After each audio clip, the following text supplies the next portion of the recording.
c'est mon petit jardin où j'étais bien confinée à Malakoff, chez moi. J'ai différents espaces pour travailler. Donc le confinement s'est très bien passé. Période quand même très étrange où en France il fallait une autorisation pour aller acheter son pain, pour aller à la pharmacie, pas le droit de sortir le soir, de toute manière, pas de café, pas de restaurant, rien. Mais c'est le déconfinement que je trouve le plus difficile parce qu'on n'est pas vraiment déconfiné, on a peur, d'autant plus aujourd'hui qu'on parle d'un virus qui reprendrait, donc c'est une peur qu'on a en nous. Peur des autres, peur de se toucher, peur de s'embrasser.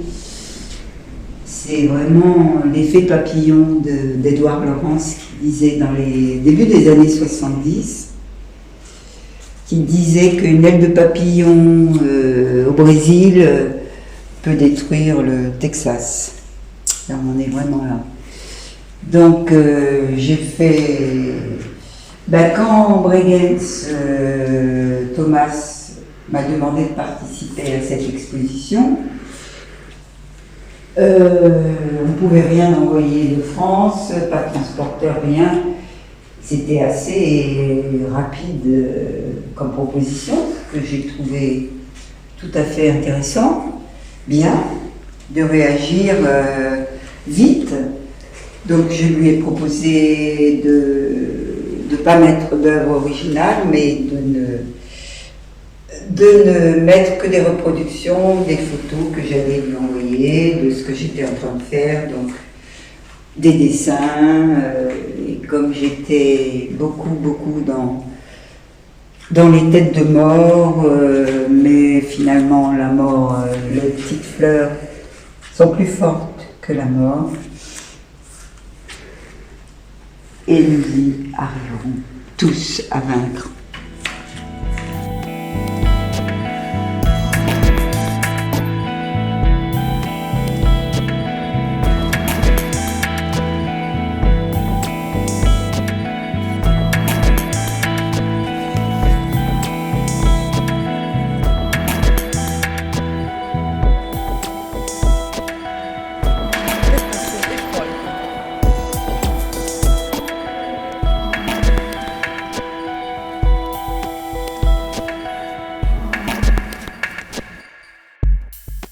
So the long minute, and this particular edited 29 long minutes, was a direct response to the conditions of lockdown and social distancing, or physical distancing, as a way to encourage a continuation of dialogue, response, and provocation and prompting between artists and between disciplines.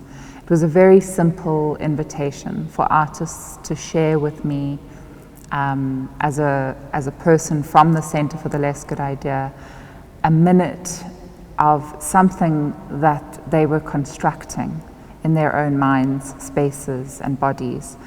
And as I received them, I began to curate them into a daily posting under the banner of the long minute. And it's become a very interesting series of short provocations and thoughts around the impact of this particular moment.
there was something in the experience of it that really made me want to communicate directly, and sort of in ways that I hadn't really done before. So, and then I really there was this feeling of condensation, like in a dream almost.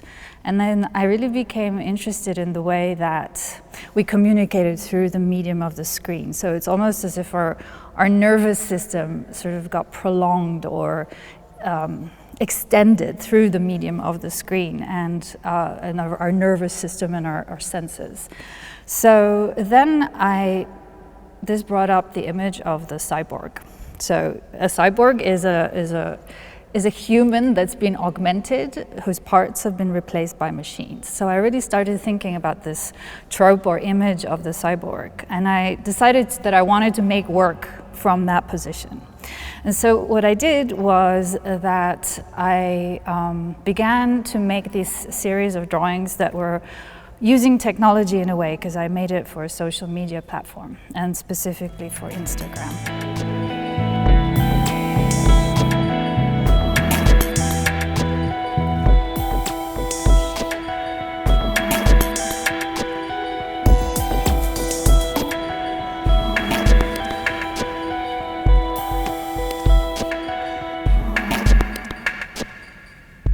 I really thought of them as digital drawings and digital objects almost.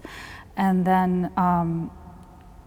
then quite quickly I was asked to show them in a physical space. So they were meant for a digital platform, but I was asked to show them, and it was this quite extraordinary space with the Kunsthaus Bregenz. And at that point I only had around 20 or 30 drawings, and they're quite small. So I got a little bit nervous because there's this huge space.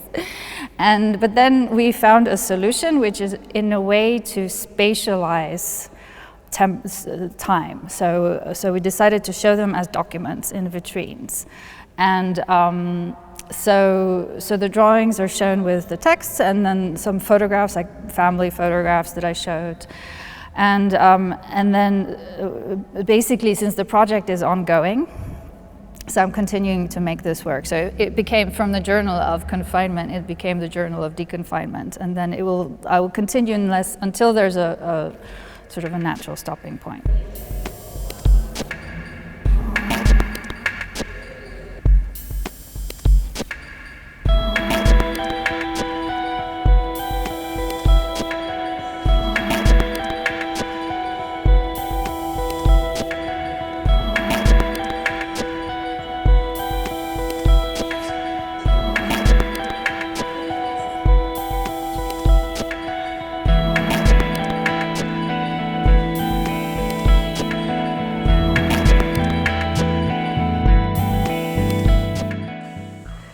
Another thing that happened was thinking much more about community than individuality, and also thinking about how we can start to get on better as a community across borders and across the globe.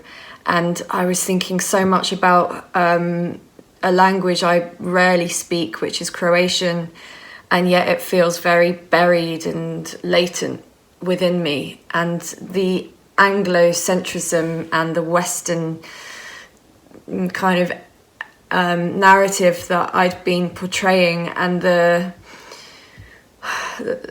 contradiction of that for me led me to make a work called Tito's Dog, which was a story about the former president of Yugoslavia's dog who died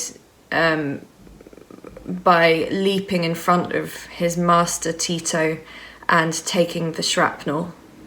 Here is an effect of the unconscious. When there is only a split second to act, the inner passions and impulses take over. Is there such thing as animal suicide? Granate in bombe, kasprskavale su se u naša stopala, a ubojice su kružile na našim glavama. Skupčao sam se pored Tita i grupe muškaraca.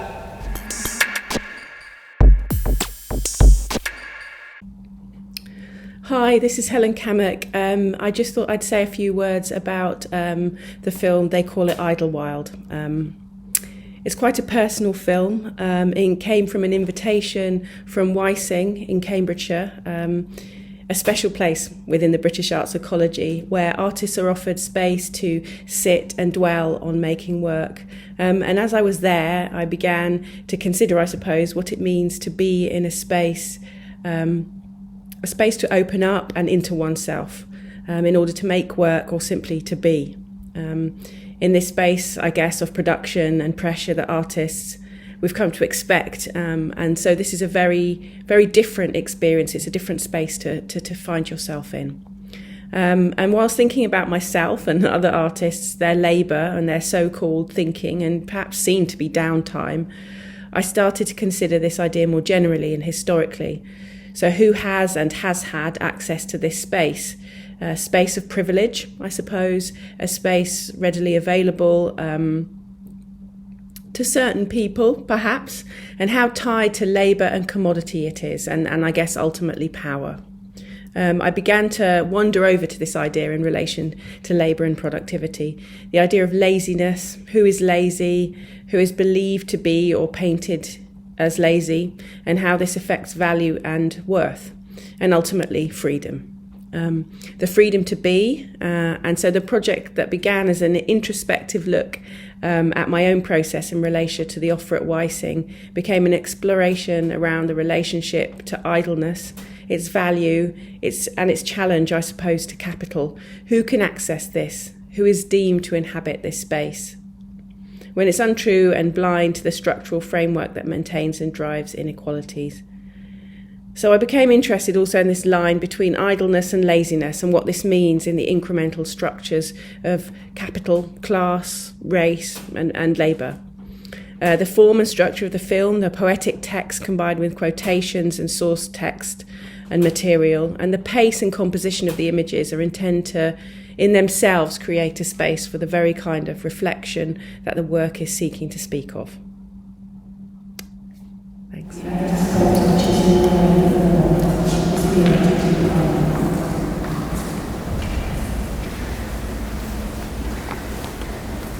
Choice is 1903 Melrose Road.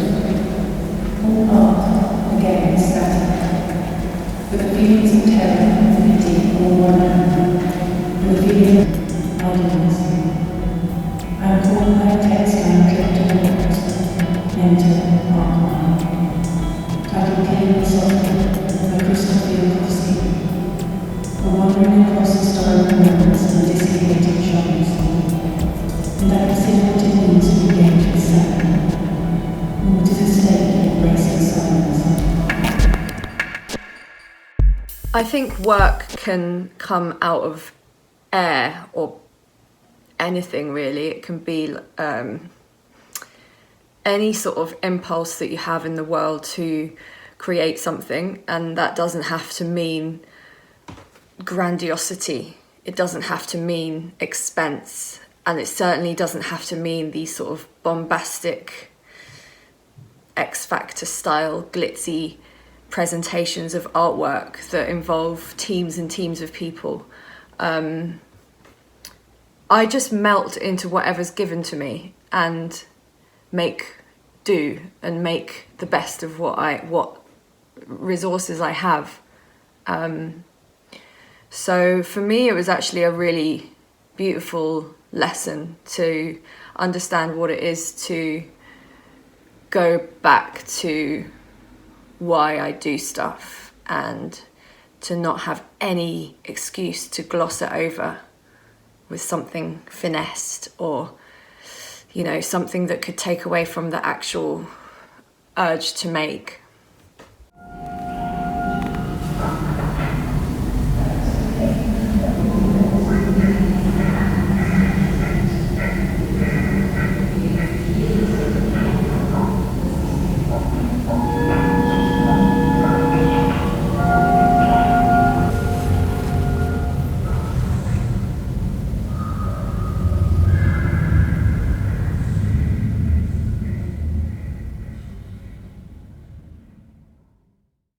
Ich glaube einerseits, dass Künstler und Künstlerinnen eigentlich von all Betroffenen mental zumindest ganz gut mit der Situation umgehen können. Wir sind eine Art Survival-Modus gewöhnt und müssen unsere ganze Karriere schon wackelig auf einem Bein stehen. Ob's mich jetzt, ich arbeite relativ langsam und habe nie einen Ad-hoc-Bezug finden können. Glaube aber trotzdem, dass die Krise und alles, was jetzt in Amerika oder auch vermutlich in der nächsten Zeit weltweit aufblühen wird, uns alle verändern wird. Also das ist jetzt gar kein Einfluss, den man sich aussucht, sondern einer, gegen den man sich gar nicht wehren kann.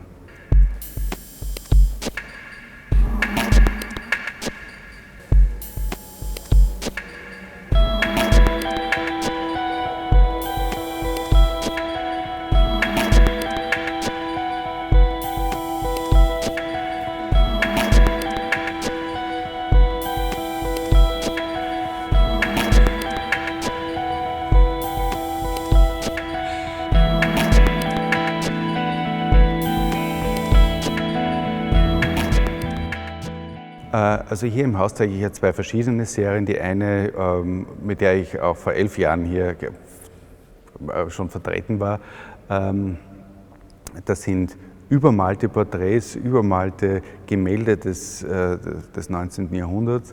Die neue Serie, und neu ist auch relativ, ich arbeite seit 8 Jahren drin, es verlassen nur 2 oder 3 Stück jährlich das Studio. Das sind keine Übermalungen, sondern quasi Ummalungen. Ich male um das Original rum und die zeichnet sich einerseits durch eine große Einsamkeit aus. Jede Person, die ist auf den Bildern ist sehr isoliert von der Umgebung. Und ein zweiter großer Faktor liegt in seiner Art Schwellenfunktion, also zwischen der abstrakten Fernwirkung und einem fast räumlichen Bezug, den man erst kriegt, wenn man kurz vor dem Bild steht.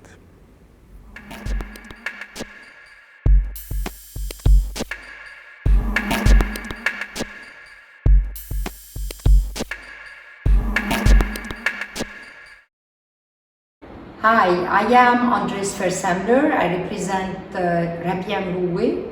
Rabia is a Lebanese artist who lives in Berlin, and he is an actor, a filmmaker, a visual artist, a performer. His work has been shown all over the world in the Documenta 12, and his works have been collected by many museums such as Saint Pompidou or MoMA, or the Museum of Art in New York. Rabia has the topic of his work is conflicts in the Middle East. He has always discussed and thought about human rights in times of conflicts. In this animated drawing film, Chalkline, he thematizes how much human lives of anybody matter. Thank you.